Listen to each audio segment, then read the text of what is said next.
good to be back.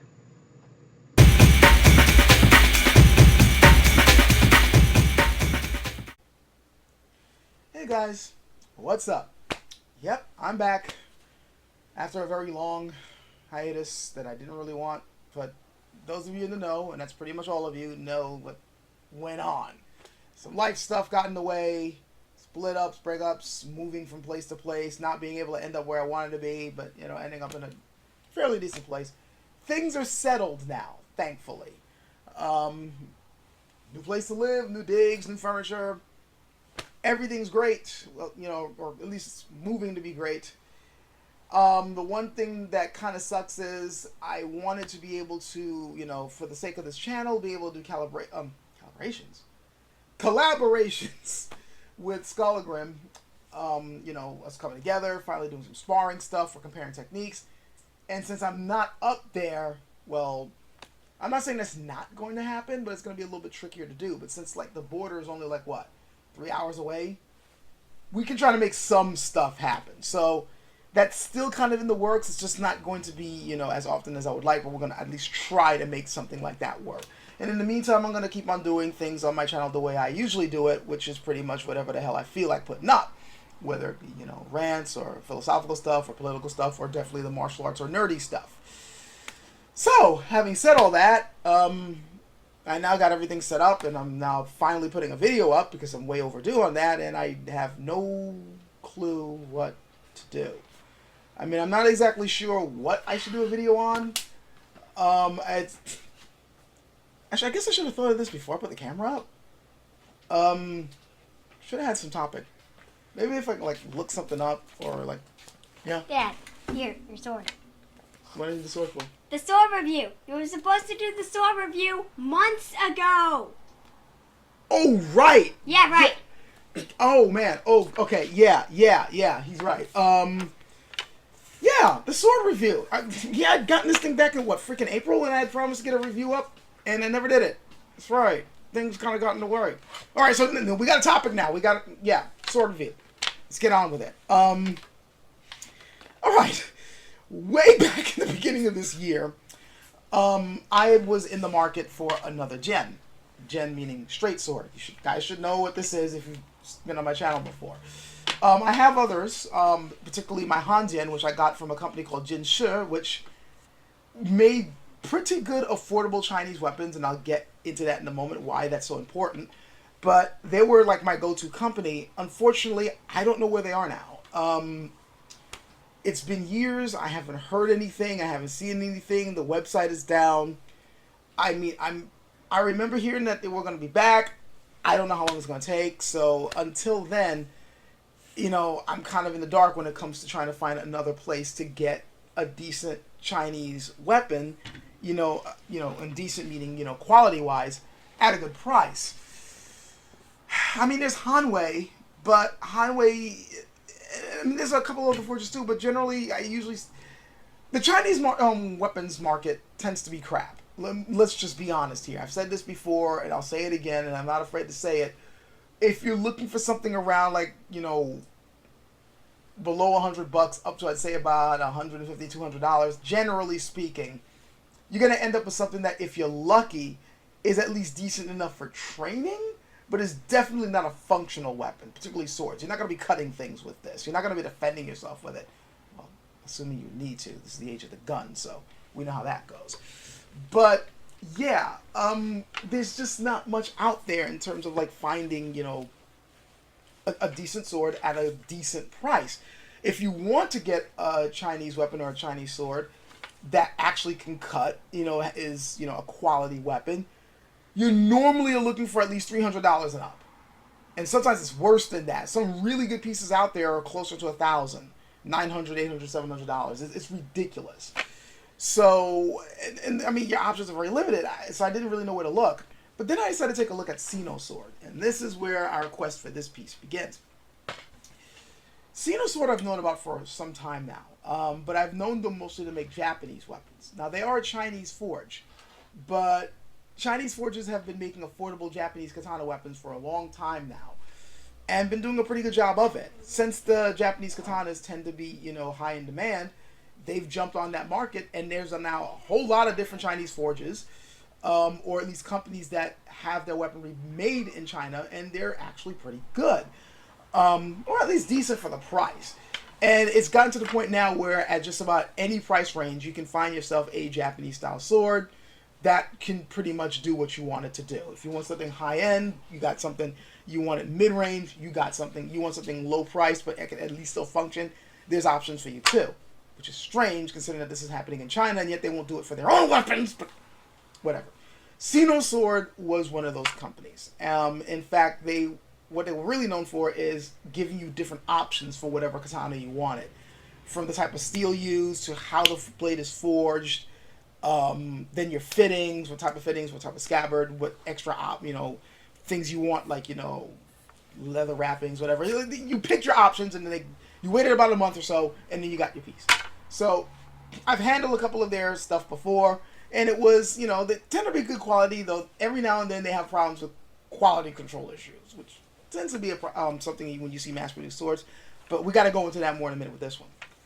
So, in the market for a one-handed sword, I've been yapping. I need to get on with this. Decided to go with them. I had the money, and I decided, what the hell, let me get one of these. And this came in, and I have to say, this definitely met my expectations and then some.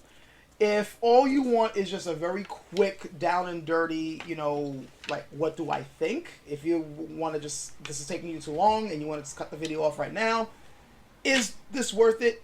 Yes. Is it made well? Yes. Does it cut well? Damn straight. Is the price affordable? Well, at $159 before shipping and handling? Yeah, I think so. Are there some caveats? Yeah. There are some. Nothing major, nothing, nothing deal breaking, but keep in mind that, this is kind of no frills. If you notice, there's no little special designs, there's no carvings on the hand guard. It's pretty plain looking, but what you get, and in terms of its sharpness and durability and how good the blade is, yeah, it's pretty damn good. It's almost a steal at the price it's going for. But let's go into the details now. And yeah, I got my notes, but let's get into this. So, this is actually, well, not this one in particular, but this model is their affordable cutting Jian. And it was designed, or at least the features of it were designed by someone who also was in the market for, an affordable Chinese weapon that they can do cutting practice with and is a proper weapon, which again is rare in the Chinese market. It was made and tested by a dude named Shifu Jonathan Bluestein. I hope I'm pronouncing his name right. Bluestein? Jonathan Bluestein. And apparently, they wanted to come up with something, like I said, that was affordable, that was well balanced, and that would function the way a Jian should balance. And it looked like they were also trying to come up with something that would kind of match or compete with the Scott Rodell cutting sword that Hanwei offers. Scott Rodell had also designed a sword for cutting practice that would be affordable for people, who wanted something like this. And from what I've heard, it's a really good sword. I was also interested in that one. And maybe one of these days I'll get my hands on it and be able to give my own review. But I ended up with this one because this was cheaper. And this was supposed to be something of a competitor to it. At least I'm thinking it's supposed to be. And I see some features in this that sort of remind me of that one. Right down to the way the wrapping looks. And even how the handguard, well, not really the handguard. The handguard's a little bit different. But just the general no-frills nonsense design. And the slightly longer handle. And the type of wrapping on the handle. And the features of this sword make me think that this was kind of made to be a bit of a competitor to that one. And in fact, Shifu Bluestein had apparently collaborated with Thomas Chen and Walter, I hope I'm pronouncing this right, Dio Chauti?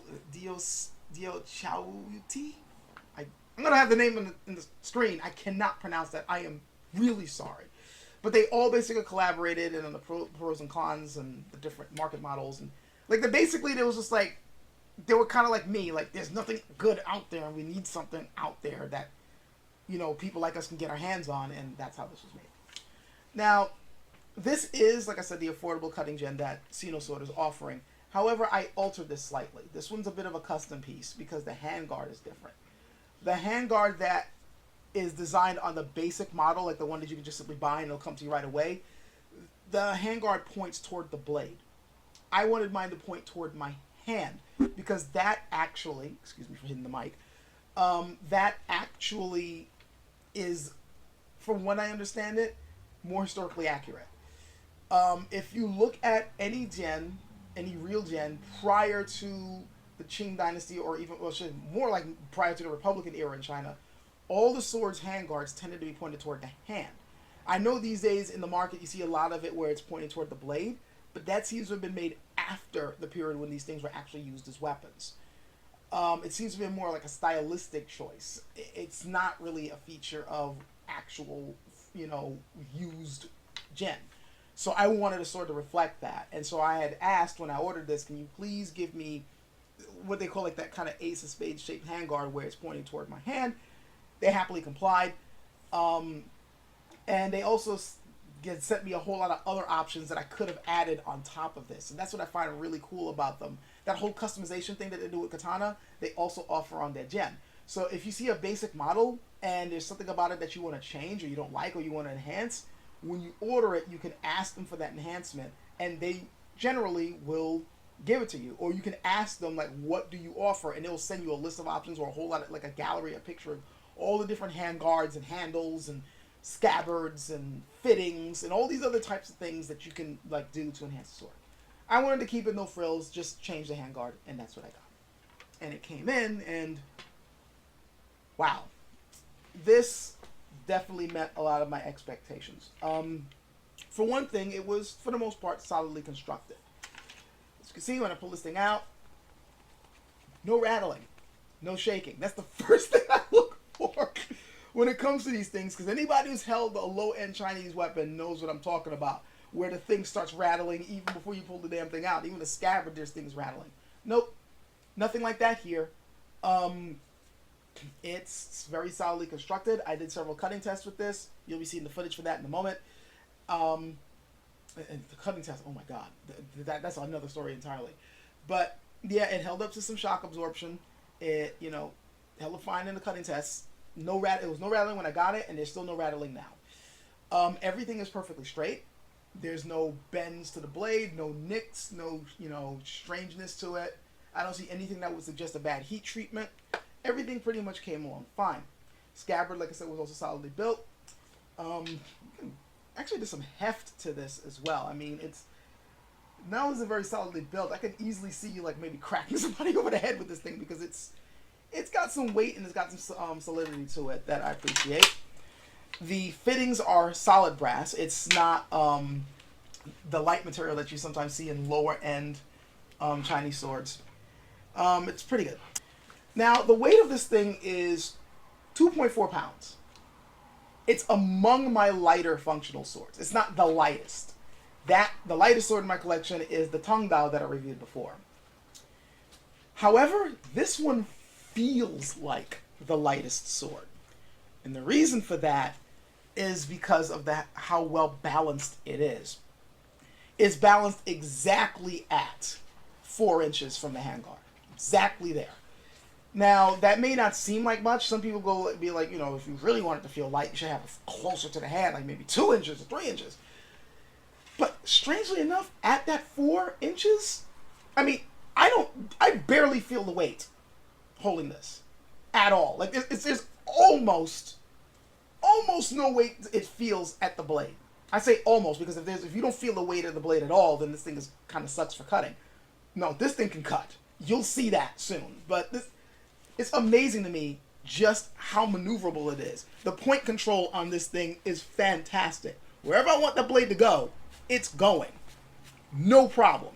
Now, the Hanjian that I own also is very well balanced.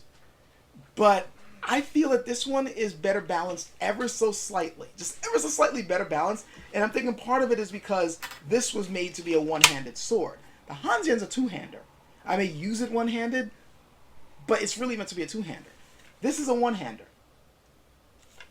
Yeah, I know the handle looks rather long for a one-handed sword, but this was meant to be used in one hand. It was something that had bothered me at first when I saw the length of the handle. They had sent me pictures as the sword was being developed, and I noticed the length. I'm like, I wanted a one hand, and they're like, nah, this thing was designed. The reason why this handle is this long is to help with the balance. Add a little extra weight here, to kind of offset the weight of the blade, so that when you're feeling it, you got, really good, overall balance of the blade and really good point control. I think they succeeded in that. I can definitely feel how good the balance is. And the handle length, while it does look kind of long, it's not really made to be a pure two-hander. Because as you know, if you're holding a two-handed sword, you want some leverage. And this is about all the leverage I'm going to get. If you're using a true two-hander, you usually have at least this much space. Here, I mean, if I'm not touching the metal parts here, this is where my hands go. If I'm just touching pure wrapping. And yeah, that's... So this is something more like a hand and a half, I guess. It's almost like a Chinese bastard sword, I guess. But it definitely functions very well in one hand. And the handle is actually, even though the length looks pretty long, the handle is actually shorter than my Hanjian, which was a true two-hander. I've already provided the stats of the blade on the screen. The overall length is 4.5 inches. The blade length is 30 inches, which is what I was looking for. I wanted a 30-inch blade. Like I said, the weight, even though it's not the lightest, it feels like it. The Tongdao felt pretty blade heavy, but that's because of the type of weapon it is. I mean, it wasn't uncomfortably so, but there was definitely more weight there. Here, much lighter. Another interesting thing about this sword is what type of steel they used for the blade. It's 9260 spring steel. I've not really said it much in this channel, but one thing I've always thought was that if we're going to be making modern representation of Chinese swords, it would make sense to make it out of a spring steel, especially since a lot of the lower end swords are made out of spring steel. And I felt that, there are higher end stuff made out of spring steel also. In fact, there's a company called Jian which prides itself on making Japanese katana out of spring steel to make the blades more resilient, especially for cutting practice. And usually when I said this to people are like, I don't see the reason why. T10 tool steel is fine. 1095 steel is fine. 1060 steel is fine, which I think it is. But the Jian is supposed to be known for a bit of resiliency in the blade. Wouldn't it make sense to make it out of 9260? It's not needed. Well, guess what this is made out of? 9260. And it holds up pretty damn well as far as blade shock, the shock absorption is concerned in the blade. I don't really, in fact, when I'm cutting with this thing, I don't even feel anything in the handle as I'm cutting the target. And for anybody who's worried that, well, if it's 9260, the steel's probably not that hard. Well, yeah, but it hasn't messed with the edge retention any at all. This thing is probably one of the sharpest blades I own, and it cuts through things like they're not even there. I'm going to get into the cutting footage now. See for yourself. So, here we are with my first cut. And you will notice that my impression right away is like, whoa, that cuts. And the reason why I'm having these reactions, by the way, is one, because of how well this sword cuts, as you'll keep seeing. But two, I tested this sword's cutting ability right after the Tongdao.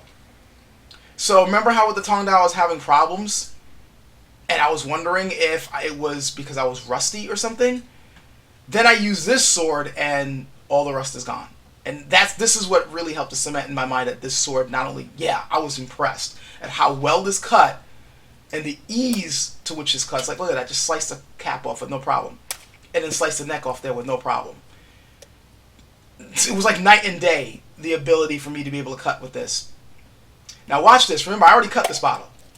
It's pretty much empty. And look at what I'm doing with it. I'm just slicing the tops off despite the fact that it's already been cut and the water's already out of it. See? Just slicing bits off. Just slicing bits off. One more time. Again, just slice that little piece off. This thing is amazing in the hand. The balance, the edge. This is probably my favorite cut here. This one right here. I do a little practice deflection counter cut, and just you barely even hear it hit. And that particular cut, I didn't even feel it. It felt like I was cutting air. Yeah, it's that good. So yeah, this is a beast. It can cut and it can move quite well. I do not have any problems cutting with this. I don't have any problems moving it. It's a solid weapon. But I did say that there were caveats. Remember what I said about quality control? It's rearing its ugly head here. Like I said, overall, this is solidly constructed. But let's take a closer look. Notice anything wrong? Look very carefully at that wrapping. Seems slightly misaligned, doesn't it? And then you can here, yeah, you can really see it here. It's just a bit askew. It's not a straight line going down. It's kind of, bent off. This basically lets me know that this was done in a hurry. And I think I know why. When they were making my blade, remember, I wanted this changed to this handguard instead of the handguard that they normally offer. And they had emailed me to let me know that when they were constructing it, they accidentally put the old handguard on and they had to take it off and put the new one on. And I'm thinking as they did that and then tried to put this in, they were probably racing through to construct it, and that's probably why it's askew like that. But stuff like that, not really impressive. Is it a deal breaker? Not really, no. Not for a sword that's going to cost $159. Now, if it was higher priced, yeah, this would be a big freaking deal. Do I think they should still address stuff like this? Yeah, it would be nice even at the $160 range. Have at least everything lined up. Another problem was here. You can't really see it, and I did something to adjust it so it's not moving around that much, but this was a bit loose right here. Again, quality control. Again, not a deal breaker. It's not the blade that's rattling. It's not the handguard that's rattling. It's not even the pommel that's rattling. I mean, everything else is securely threaded and pinned. It's just this little collar piece here that was a little loose. Again, things like that, it's going to knock, marks down.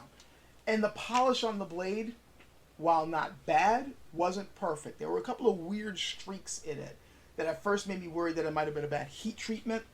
It wasn't, but it was kind of a concern. I had to talk to somebody who knew about making blades. Like, is this something I should be concerned about? I said, no, it's a bad polish. If I knew how to polish the blade myself, you can take that out easily. But it basically lets me know that this thing was kind of done a little in a rush. Stuff like that needs to be ironed out, especially if you're going to be wanting to mass produce these in the market. When you have, if you're trying to compete with something like Hanwei, which is known for pretty good, quality control, more or less, their products look pretty good. Even their low-end stuff tends to look pretty good. So if you're going to be competing with them, even on just a plain functional sword, no frills, you still want it to look as good as you possibly can. So, but those are the only things that I can really take away from it. Again, the price point, great for what you get your hands on. This is a really good cutting sword. In fact, this is one of the weapons that if I finally bump up with Skull, and I will, I would love for him to handle this and tell me what he thinks, because this is a really good weapon. So in conclusion, for anybody in the market for a good Chinese martial arts sword, you may want to consider this. It's very sharp, it's very maneuverable, very well balanced, and pretty damn affordable for what it is. Just be careful with quality control. Sino Sword really needs to tighten things up on that department. Thankfully, I don't have a clunker. This, the little things that's wrong with this are not a deal breaker, but if you're a perfectionist, yeah, some of the things that I've seen might irk you. But for the most part, I've handled a lot of their stuff, and I'd say about 7 to 8 times out of 10, you get a piece with no problems with it. So, yeah, that's the review. Sorry it took so long. First of all, I'm sorry that the video itself is long, and I'm also sorry that the video took so long to finally put out, but it's out! So, hopefully, down the line, I will be able to bring in a little bit more of an income and be able to get more pieces, because there's a couple more pieces that I would like to get my hands on that I would like to review for you guys. Not just for my own interest, but also for people interested in getting their hands on quality Chinese weapons, because I know how hard that is to do, especially on a budget. So, yeah. Until then, catch you guys later.